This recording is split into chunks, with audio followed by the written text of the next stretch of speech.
Brought to you by V-Guard, co-powered by Sensodyne and Vimal. ಬಾಯಲ್ಲಿ ಹೇಳಿ ಕೇಸರಿ. Associate sponsor Ultratech Cement. Election top 25 ಗೆ ಸ್ವಾಗತ.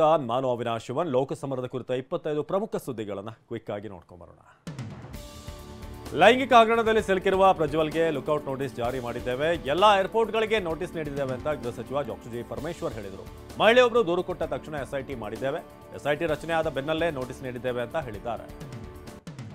H D Revanna ವಿಚಾರಣೆಗೆ ಬರಲಿಲ್ಲ ಅಂದ್ರೆ ಅರೆಸ್ಟ್ ಮಾಡಬೇಕಾಗುತ್ತೆ ಅಂತ ಗೃಹ ಸಚಿವ ಡಾಕ್ಟರ್ ಜಿ ಪರಮೇಶ್ವರ್ ಹೇಳಿದ್ದಾರೆ. ರೇವಣ್ಣ ಇಂದು ವಿಚಾರಣೆಗೆ ಹಾಜರಾಗುವ ಸಾಧ್ಯತೆ ಇದೆ. ವಿಚಾರಣೆಗೆ ಹಾಜರಾಗದೇ ಇದ್ರೆ ಬಂಧಿಸುತ್ತೇವೆ ಅಂತ ಕಲಬುರಗಿಯಲ್ಲಿ ಹೇಳಿದರು.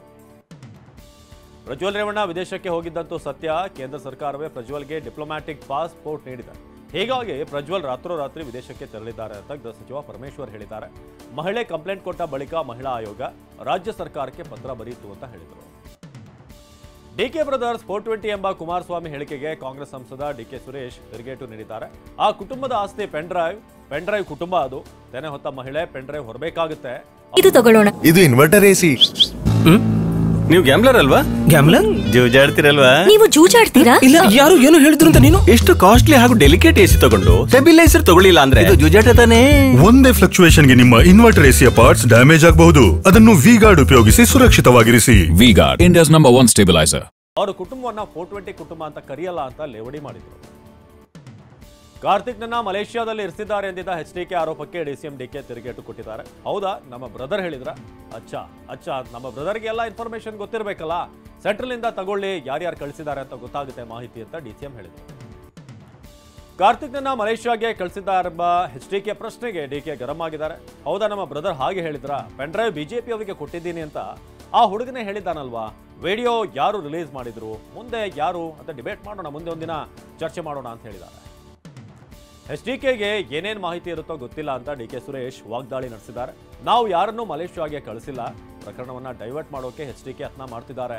ಹಾಸನದ ಹೆಣ್ಣು ಮಕ್ಕಳ ರಕ್ಷಣೆಗೆ ಏನ್ ಮಾಡಬೇಕು ಅದನ್ನ ಮೊದಲು ಹೇಳಿ ಅಂತ ಕಿಡಿಕಾರಿದ್ದಾರೆ. ಲೈಂಗಿಕ ದೌರ್ಜನ್ಯ ಆರೋಪ ಪ್ರಕರಣ ಸಂಬಂಧ ಪರಿಷತ್ ಸದಸ್ಯ ಸೂರಜ್ ರೇವಣ್ಣ ಪ್ರತಿಕ್ರಿಯೆ ನೀಡಿದ್ದಾರೆ. ರೇವಣ್ಣ ವಿರುದ್ಧ 1000 ಕೇಸ್ ಬೇಕಾದರೂ ದಾಖಲಾಗಲಿ.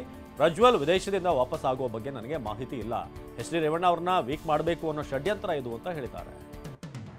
ಕುಮಾರಸ್ವಾಮಿ ಅವರೇ ವಿಡಿಯೋ ಕೊಟ್ಟಿರೋದು ಎಂಬ ಮಾಹಿತಿ ಬರ್ತಿದೆ ಅಂತ ಕಾಂಗ್ರೆಸ್ ಮುಖಂಡ ವಿನಯ್ ಕುಮಾರ್ ಸೊರಕೆ ಆರೋಪ ಮಾಡಿದ್ದಾರೆ. 4 ಸ್ಥಾನ ಕಳೆದುಕೊಳ್ಳುವ ಮೂಲಕ ಜೆಡಿಎಸ್ ಮುಕ್ತವಾಗುತ್ತೆ. ಆಗ ಕುಮಾರಸ್ವಾಮಿ ಜೆಡಿಎಸ್ಗೆ ಕೊನೆ ಮೊಳೆ ಹೊಡಿತಾರೆ ಅಂತ ಕೆಪಿಸಿಸಿ ಪ್ರಚಾರ ಸಮಿತಿ ರಾಜ್ಯಾಧ್ಯಕ್ಷರು ಆಗಿರೋ ಸೊರಕೆ ಹೇಳಿದರು. ಪ್ರಜ್ವಲ್ ದೇಶ ಬಿಟ್ಟು ಹೋಗಲು ಕಾಂಗ್ರೆಸ್ ಕಾರಣ ಎಂದು ಶಾಸಕ ಅಶ್ವಥ್ ನಾರಾಯಣ್ ಆರೋಪಿಸಿದ್ದಾರೆ. ಉದ್ದೇಶಪೂರ್ವಕವಾಗಿ ಪ್ರಜ್ವಲ್ ವಿರುದ್ಧ ಕಾಂಗ್ರೆಸ್ ಕ್ರಮ ಕೈಗೊಳ್ಳಿಲ್ಲ. ಕೇಸ್ ಬಯಲಾಗಲಿ ಅಂತಾರೆ ಸರ್ಕಾರ ಕ್ರಮ ಕೈಗೊಂಡಿಲ್ಲ. ಹೆಣ್ಣು ಮಕ್ಕಳ ವಿಚಾರದಲ್ಲಿ ಕಾಂಗ್ರೆಸ್ ರಾಜಕೀಯ ಮಾಡ್ತಿದೆ ಅಂತ ಕಿಡಿಕಾರಿದ್ದಾರೆ. ಪ್ರಜ್ವಲ್ ರೇವಣ್ಣ ಪ್ರಕರಣವನ್ನ ಕಾಂಗ್ರೆಸ್ ರಾಜಕೀಯ ಮಾಡ್ತಿದೆ ಅಂತ ಹೇಳಿ ಮಾಜಿ ಸಚಿವ ಅರವಿಂದ ಲಿಂಬಾವಳಿ ಹೇಳಿದ್ದಾರೆ. ನಾವು ಕೂಡ ಪ್ರಜ್ವಲ್ ಪ್ರಕರಣವನ್ನ ಖಂಡಿಸ್ತೇವೆ. ಕಾಂಗ್ರೆಸ್ ಕೇವಲ ಸುಳ್ಳು ಆರೋಪಗಳನ್ನೇ ಮಾಡ್ತಾ ಇದೆ. ತನಿಖೆ ಬಳಿಕ ಏನು ಕಾನೂನು ಕ್ರಮ ಆಗುತ್ತೆ ನೋಡೋಣ ಅಂತ ಹೇಳಿದ್ದಾರೆ. ಪ್ರಜ್ವಲ್ ರೇವಣ್ಣರನ್ನ ಕಳಿಸಿದ್ದು ಸಿದ್ದರಾಮಯ್ಯ, ಇದರಲ್ಲಿ ಯಾವುದೇ ಅನುಮಾನ ಇಲ್ಲ ಅಂತ ಪ್ರಹ್ಲಾದ್ ಜೋಶಿ ನೇರವಾಗಿ ಆರೋಪ ಮಾಡಿದ್ದಾರೆ. ಹುಬ್ಬಳ್ಳಿಯಲ್ಲಿ ಮಾತನಾಡಿದಂತ ಜೋಶಿ, ಸಿದ್ದರಾಮಯ್ಯನವರೇ ಪ್ರಜ್ವಲ್ರನ್ನ ಕಳಿಸಿ ಡ್ರಾಮಾ ಮಾಡೋಕೆ ಕೇಂದ್ರಕ್ಕೆ ಪತ್ರ ಬರೀತಾರೆ. ಯಾವುದೇ ಎಫ್ಐಆರ್ ಇಲ್ಲ, ಏನಿಲ್ಲ, ಇದನ್ನ ತಡೆಯೋಕ್ಕಾಗುತ್ತಾ ಅಂತ ಪ್ರಶ್ನೆ ಮಾಡಿದ್ದಾರೆ. ಪ್ರಜ್ವಲ್ ಅಶ್ಲೀಲ ವಿಡಿಯೋ ಹಗರಣದಲ್ಲಿ ಸಿದ್ದರಾಮಯ್ಯ ರಾಜಕಾರಣ ಮಾಡ್ತಿದ್ದಾರೆ ಅಂತ ಜೋಶಿ ಹೇಳಿದ್ದಾರೆ. ಹುಬ್ಬಳ್ಳಿಯಲ್ಲಿ ಮಾತನಾಡಿದ ಜೋಶಿ, 2019ರಲ್ಲಿ ಸಿದ್ದರಾಮಯ್ಯ ಪ್ರಜ್ವಲ್ ಪರ ಪ್ರಚಾರ ಮಾಡಿಲ್ವಾ? 2019ಕ್ಕೆ ಮುಂಚೆ ಬರುವಂತಹ ವಿಡಿಯೋ ಇದೆ, ಯಾಕೆ ತನಿಖೆ ಮಾಡಿಲ್ಲ ಅಂತ ಸಿಎಂಗೆ ಪ್ರಶ್ನೆ ಮಾಡಿದ್ದಾರೆ. ಎಸ್ಐಟಿ ಮತ್ತು ಪೊಲೀಸ್ ಸರ್ಕಾರದ ಕಂಟ್ರೋಲ್ನಲ್ಲಿದೆ. ಏನು ಕ್ರಮ ತೆಗೆದುಕೊಳ್ಬೇಕು ಅವರು ತೆಗೆದುಕೊಳ್ತಾರೆ ಅಂತ ಹೇಳಿ ತಗೋಬೇಕು ಅಂತ ಬಿಜೆಪಿಯ ರಾಜ್ಯಾಧ್ಯಕ್ಷ, ತಮಿಳುನಾಡು ಬಿಜೆಪಿ ರಾಜ್ಯಾಧ್ಯಕ್ಷ ಅಣ್ಣಾಮಲೈ ಹೇಳಿದ್ದಾರೆ. ಯಾರೇ ತಪ್ಪು ಮಾಡಿದರೂ ಕೂಡ ಕ್ರಮ ಕೈಗೊಳ್ಳಬೇಕು ಅಂತ ಹೇಳಿದರು. ಪ್ರಜ್ವಲ್ ರೇವಣ್ಣ ಲೈಂಗಿಕ ದೌರ್ಜನ್ಯ ಹಗರಣ ರಾಜಕೀಯ ಟರ್ನ್ ಅನ್ನು ಪಡೆದುಕೊಂಡಿದೆ. ಇಂಥ ಕೆಟ್ಟ ವಿಚಾರವನ್ನ ದೇಶದಲ್ಲಿ ನೋಡಿಲ್ಲ ಅಂತ ವಿಜಯಪುರದಲ್ಲಿ ಸಚಿವ ಆರ್.ಬಿ. ತಿಮ್ಮಾಪುರ ಹೇಳಿದ್ದಾರೆ. ಲೈಂಗಿಕ ಹಗರಣ ಗಿನ್ನಿಸ್ ದಾಖಲೆ ಆಗಬಹುದು ಅನ್ನೋ ಭಾವನೆ ನನಗಿದೆ ಅಂತ ಲೇವಡಿ ಮಾಡಿದ್ದಾರೆ. ಹೊಳೆನರಸೀಪುರ ತಾಲೂಕಿನ ಪಡುವಲಹಿಪ್ಪೆಯ ಫಾರ್ಮ್ ಹೌಸ್ನಲ್ಲೂ ಅಶ್ಲೀಲ ವಿಡಿಯೋ ಚಿತ್ರೀಕರಿಸುವ ಅನುಮಾನ ಇದೆ. ಹಾಸನಕ್ಕೆ ಬಂದಾಗ ತೋಟದ ಮನೆಯಲ್ಲಿ ಪ್ರಜ್ವಲ್ ರೇವಣ್ಣ ಇರ್ತಾ ಇದ್ರು ಎನ್ನಲಾಗಿದೆ. ಈ ವೇಳೆ ಮಹಿಳಾ ಕಾರ್ಯಕರ್ತರನ್ನು ಕರೆಸಿ ವಿಡಿಯೋ ಮಾಡಿರುವ ಆರೋಪ ಕೇಳಿ ಬಂದಿದೆ. ರೇವಣ್ಣ ಹಾಗೂ ಪ್ರಜ್ವಲ್ ವಿರುದ್ಧ ಲೈಂಗಿಕ ದೌರ್ಜನ್ಯ ಆರೋಪ ಮಾಡಿರುವ ಸಂತ್ರಸ್ತೆ ಬೆಂಗಳೂರಿನ ಎಸ್ಐಟಿ ಕಚೇರಿಗೆ ಆಗಮಿಸಿದ್ದಾರೆ. ಹೊಳೆನರಸೀಪುರ ಪೊಲೀಸ್ ಠಾಣೆಯಲ್ಲಿ ಸಂತ್ರಸ್ತೆ ದೂರು ದಾಖಲಿಸಿದ್ರು. ಎಸ್ಐಟಿ ಕಚೇರಿಯಿಂದ ಸಂತ್ರಸ್ತೆಯನ್ನ ನ್ಯಾಯಾಲಯಕ್ಕೆ ಕರೆದೊಯ್ದು ಸಿಆರ್ಪಿಸಿ 164ರ ಅನ್ವಯ ಹೇಳಿಕೆ ದಾಖಲಿಸಿದ್ದಾರೆ. ಏಪ್ರಿಲ್ 27ರಂದೇ ಪ್ರಜ್ವಲ್ ರಿಟರ್ನ್ ಟಿಕೆಟ್ ಕೂಡ ಬುಕ್ ಮಾಡಿದ್ದಾರೆ. ಮೇ 15ರ ಮಧ್ಯಾಹ್ನ ಜರ್ಮನಿಯಿಂದ ಹೊರಡುವಂತ ಪ್ರಜ್ವಲ್ ಮಧ್ಯರಾತ್ರಿ 12:30ಕ್ಕೆ ಕೆಂಪೇಗೌಡ ಏರ್ಪೋರ್ಟ್ಗೆ ಆಗಮಿಸಲಿದ್ದಾರೆ. ಟಿವಿ9ಗೆ ಪ್ರಜ್ವಲ್ ಬುಕ್ ಮಾಡಿದ ಟಿಕೆಟ್ನ ಪ್ರತಿ ಲಭ್ಯವಾಗಿದೆ. ಪ್ರಜ್ವಲ್ ರೇವಣ್ಣ ಅಶ್ಲೀಲ ವಿಡಿಯೋ ಹಗರಣಕ್ಕೆ ಸಂಬಂಧಪಟ್ಟಂತೆ ನವೀನ್ ಗೌಡಗೆ ಎಸ್ಐಟಿ ಅಧಿಕಾರಿಗಳು ನೋಟಿಸ್ ಜಾರಿಗೊಳಿಸಿದ್ದಾರೆ. ಮೇ 4ರಂದು ವಿಚಾರಣೆಗೆ ಹಾಜರಾಗುವುದಕ್ಕೆ ಸೂಚನೆ ನೀಡಲಾಗಿದೆ. ನವೀನ್ ಗೌಡ ವಿರುದ್ಧ ಪೆನ್ ಡ್ರೈವ್ ಹಂಚಿರುವ ಆರೋಪ ಇದೆ. ಪ್ರಜ್ವಲ್ ರೇವಣ್ಣರನ್ನ ಬಂಧಿಸುವಂತೆ ಆಗ್ರಹಿಸಿ ಪ್ರತಿಭಟನೆ ಆಗ್ತಿದೆ. ಹಾಸನದ ಹೇಮಾವತಿ ಸರ್ಕಲ್ನಲ್ಲಿ ಎಬಿವಿಪಿ ಪ್ರತಿಭಟನೆ ಮಾಡಿದೆ. ಸೂಕ್ತ ತನಿಖೆಗೆ ಆಗ್ರಹಿಸಿ ಎಬಿವಿಪಿ ಕಾರ್ಯಕರ್ತರು ಧರಣಿ ನಡೆಸಿದರು. ನೂರಾರು ಎಬಿವಿಪಿ ಕಾರ್ಯಕರ್ತರು ಭಾಗಿಯಾದರು. ಶಿವಮೊಗ್ಗದಲ್ಲಿ ಕಾಂಗ್ರೆಸ್ ನಾಯಕ ರಾಹುಲ್ ಗಾಂಧಿ ಚುನಾವಣಾ ರಣಕಹಳೆ ಮೊಳಗಿಸಿದ್ದಾರೆ. ಶಿವಮೊಗ್ಗ ಕಾಂಗ್ರೆಸ್ ಅಭ್ಯರ್ಥಿ ಗೀತಾ ಶಿವರಾಜ್ ಕುಮಾರ್ ಪರ ರಾಹುಲ್ ಗಾಂಧಿ ಭರ್ಜರಿ ಪ್ರಚಾರ ನಡೆಸಿದ್ದಾರೆ. ರಾಹುಲ್ ಗಾಂಧಿಗೆ ಎಐಸಿಸಿ ಅಧ್ಯಕ್ಷ Mallikarjuna Kharge, CM Siddaramaiah, DCM DK ಸಾಥ್ ನೀಡಿದ್ದಾರೆ.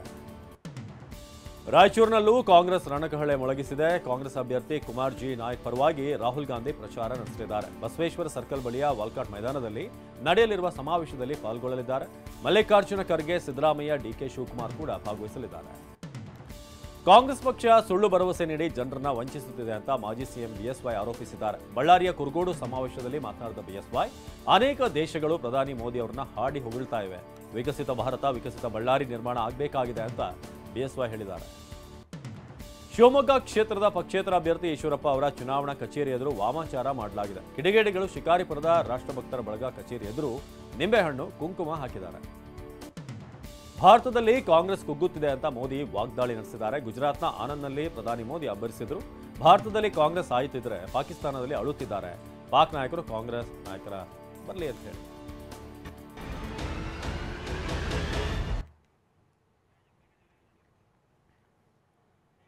Brought to you by V-Guard, co-powered by Sensodyne and Vimal. ಬಾಯಲ್ಲಿ ಹೇಳಿ ಕೇಸರಿ. Associate sponsor Ultratech Cement.